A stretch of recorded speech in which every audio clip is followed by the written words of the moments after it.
కొన్ని ప్రదేశాలకు వెళ్తే మనసు పులకరిస్తుంది, కానీ కొన్ని చోట్లకు వెళ్తే మాత్రం మనసు మౌనంగా మారిపోతుంది.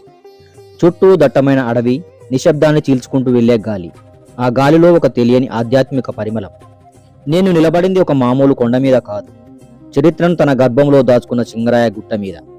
ఇక్కడ జాతర జరుగుతుంది అంటే అది కేవలం జనాల సందడి కాదు, అది ఒక అన్వేషణ. ఇది సిద్దిపేట జిల్లా కోయడ మండలంలోని సింగరాయగుట్ట జాతర.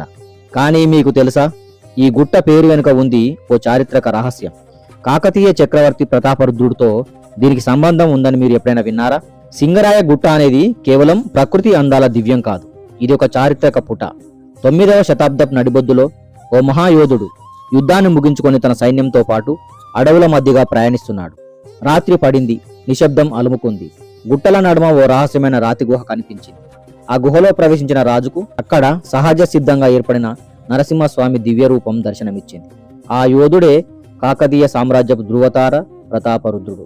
ఈ ఘట్టమే నేటికి సింగరాయ గుట్టగా ప్రసిద్ధి చెందిన స్థలం. చరిత్ర ప్రకారం ఒక యుద్ధ యాత్ర సందర్భంగా ప్రతాపరుద్రుడు ఈ ప్రాంతం దాటుతూ వెళ్తుండగా అడవి మధ్య ఉన్న ఓ గుట్టలో నుంచి కనిపించిన శాంతమైన రాతి గుహ ఆయనను ఆకర్షించింది. ఆసక్తితో లోపలికి అడుగుపెట్టిన రాజు అక్కడ సహజంగా ఏర్పడిన లక్ష్మీ నరసింహస్వామి రూపాన్ని దర్శించాడు.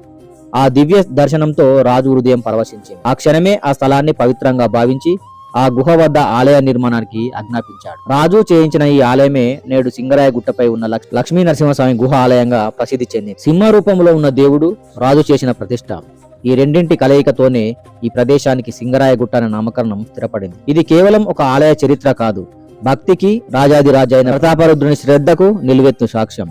అడవి గుట్టల్లో వెలిసిన ఓ దేవుడు, ఆ దేవుడిని లోకానికి పరిచయం చేసిన ఓ మహారాజు, వీరిద్దరి కలయికే నేటికి భక్తులను ఆకర్షిస్తున్న సింగరాయగుట్ట మహత్యం. ప్రతి సంవత్సరం మాఘ బహుళ అమావాస్య వచ్చిందంటే చాలు, కోయడ అడవులు భక్తి పారవశ్యంతో పులకరించిపోతాయి. భక్తులు ముందుగా పవిత్ర మోయతుమీద వాగులో పుణ్యస్నానాలు ఆచరిస్తారు. భక్తులు రాళ్లు రప్పల మధ్య నడుచుకుంటూ ప్రకృతి ఒడిలో ఉన్న ఆ స్వామిని కఠిన పాదయాత్ర ద్వారా దర్శించుకోవడం ఒక గొప్ప అనుభూతి. కేవలం తెలంగాణ నుంచే కాకుండా మహారాష్ట్ర, కర్ణాటక రాష్ట్రాల నుండి కూడా భక్తులు తరలి రావడం ఈ జాతర విశిష్టత. మనం ఎన్నో ఆలయాలు చూస్తాం, కానీ సింగరాయగుట్ట ప్రత్యేకత వేరు. ఇది మనసులో నిర్మించిన గోడల మధ్య లేదు, ప్రకృతి ప్రసాదించిన గర్భగుహలో ఉంది. లోపలికి అడుగు పెట్టగానే బయటి ప్రపంచంతో సంబంధం తెగిపోతుంది. అక్కడ వినిపించేది కేవలం మీ గుండె చప్పుడు, కనిపించేది ఆ నరసింహుని శాంతమూర్తి. అక్కడ మాటలు ఉండవు, కేవలం మూగభక్తి మాత్రమే మిగులుతుంది. జాతర రోజున ఆ గుట్ట ప్రాంతం ప్రజల ధ్వనులతో మారుమోగుతుంది. పూజలు, ఆరతులు, కోలాటాలు, ప్రసాదాలు. అయితే అక్కడ 7 గంటలు దాటితే సైలెన్స్ కూడా ఉంటుంది. అది గుహలో భక్తులు తలవంచిన నిశ్శబ్ద భక్తి. ఈ జాతరలో పాల్గొనడం అంటే మన భక్తిని పరీక్షించుకోవడం. ఇది దేవుడికి చూపించేది కాదు, మనల్ని మనం తలదించుకునే సమయం. సింగరాయ గుట్ట అంటే భక్తికి రూపం. ఈ ప్రాంతానికి చరిత్ర ఉంది, శక్తి ఉంది, శ్రద్ధ ఉంది.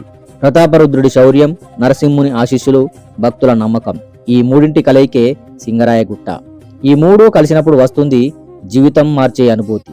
ఈ జాతరకి వచ్చేవాడు దేవుణ్ణి ఏదో కోరుకోవడానికి రాడు, తనని తాను తెలుసుకోవడానికి వస్తాడు.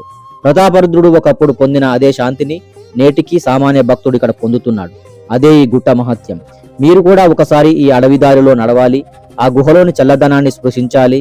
అప్పుడే మీకు అర్థమవుతుంది, సింగరాయ గుట్ట అంటే కేవలం ఒక పర్యాటక ప్రాంతం కాదు, అది ఒక అనుభూతి.